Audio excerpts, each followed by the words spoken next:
శుభాకాంక్షలు. గురువు అంటే ఉపాధ్యాయుడు, ఆచార్యుడు, పంతులు, ఇలా అనేక పేర్లతో కూడా మనము పిలుచుకుంటుంటాం. గురువు అంటే ఏంటి అంటే, గు అంటే అంధకారం, అంధకారం అంటే చీకటి, రువు అంటే ఆ చీకటిని పారద్రోలే వారే గురువులు. మనలో ఉండే అజ్ఞానాన్ని అంటే మనలో ఉండే చీకటిని పారద్రోలే వారే గురువులు. ఓకేనా?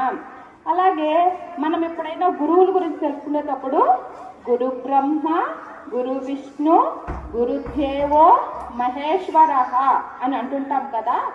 బ్రహ్మ, విష్ణువు, మహేశ్వరుడు, వీళ్ళని త్రిమూర్తులు అంటారు. ఎవరంటారు? త్రిమూర్తులు.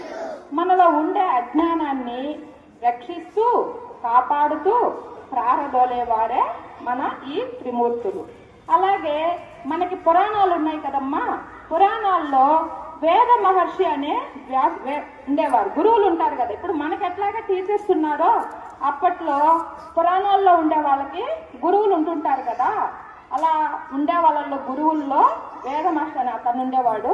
అతని పుట్టినరోజు ఈ రోజే కాబట్టి మనము ఈ గురు పౌర్ణమి అనే పండుగను జరుపుకుంటున్నాం కదా.